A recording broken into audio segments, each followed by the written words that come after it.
Hello ladies and gentlemen, and welcome back to the channel. My name is PsychoGold, this is PsychoGold Videos, and today we are going to be checking out the Promised Neverland, and we are going to be checking it from inside the Warren, because I am surrounded on all fronts by snow, blizzard, and ice.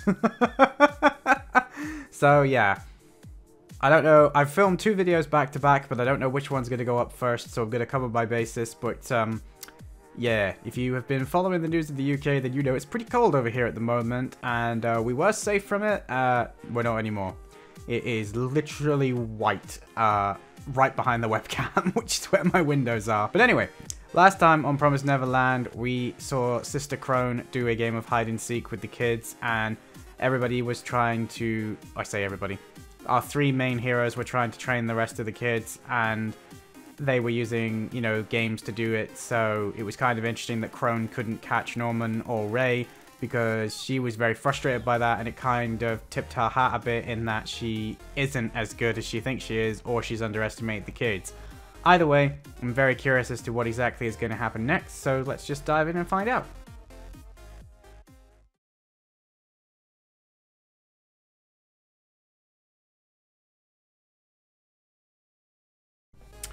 Well. Ray's the traitor, eh? You know what's funny is I said I hope the traitor isn't Norman or Ray because I was thinking the way Norman was talking, I got the distinct impression that that wasn't a hypothetical conversation, and I half wondered if it was because he was about to say that's because he's the traitor, and I was like, no, that doesn't make any sense because he's the only one smart enough to figure out who the traitor is. And then afterwards I was like, well, it's not going to be Emma, but for pure shock value, it's got to be either Ray or Norman. Had I thought about it a bit more and not been, you know, so engrossed in the episode, yeah, Ray is the obvious answer to what I was trying to think through in my head, because obviously he doesn't like the fact that they've put up the timetable, and he's also the one who's kind of coldly attached, so I'm very curious to see what's going to happen next, let's put it that way. I really like the way that they handled the Don and Gilda storyline. They really made you think that it was going to be Don at one point, and, you know, the previous episode set up the idea that it was going to be Gilda. The fact that they then made it look like at one point it could actually be the two of them, and then it was like, no, okay, it's not going to be the two of them, and then I was like, it's got to be that Gilda is going to turn out to be defending them behind the scenes, but she was clearly approached. And then that made you immediately assume that it was Dom, so that they could set up for the shock reveal of, ha ha ha ha ha, it was you, Ray. And I love the way that Norman did that reveal, and then he immediately becomes so serious and deadpan. It was like, even Ray was taken aback. And you look back through the dialogue, I kind of have to wonder if Norman was trying to hint to Ray, like, I pretty much suspect it's you, dude, now would be a good time to come clear. Because he did pretty much tell him that, you know, he has something in the plans for the traitor, and he's already got it sorted, regardless of the reason. He specifically asked Ray, what reason would someone have to betray them? And obviously, Ray responded with the whole, maybe they'll guarantee that you get to live. And I think Norman took that as, right, so that's literally the reason why you're betraying us, because you've made a side deal. And that's why he went and spoke to Emma, because my guess is that Norman is also can be just as cold as Ray can be, and was more than happy to either eliminate his brother or leave him behind and, you know, change the escape plan so that Ray wouldn't know what was going on. Even though Ray is also very intelligent in and of himself, I think the show has shown throughout all of the episodes that we've seen so far that Norman is the smartest kid on the block.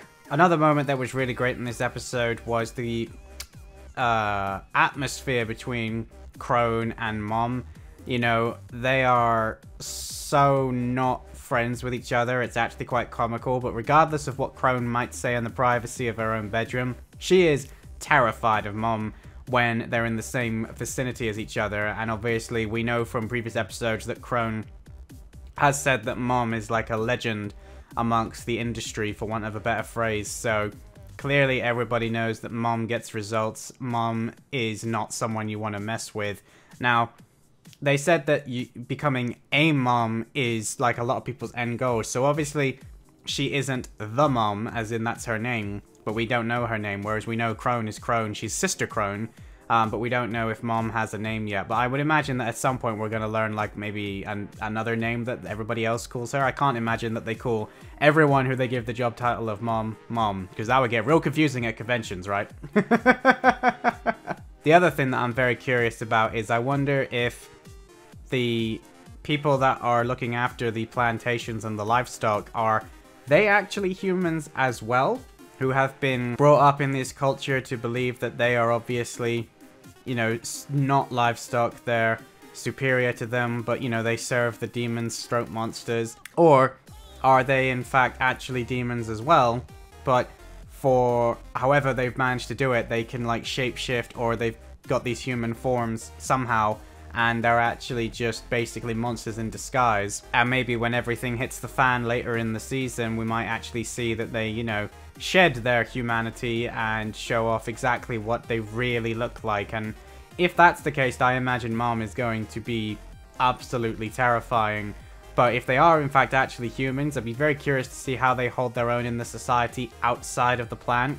Maybe in the case of like Mom, for example, as long as she outperforms everybody else, she can basically get away with murder, and, you know, the demon culture that she's serving won't really do anything against her because they love the food that she serves, essentially. You know, she's essentially the Gordon Ramsay of the demon world.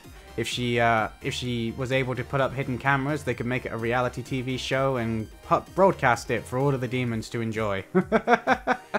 I really like the sequence in which Don and Gilda were given the information. The fact that they didn't just flat out accept it. You know, Gilda broke down, Don flat out refused, and then got angry at the accusations.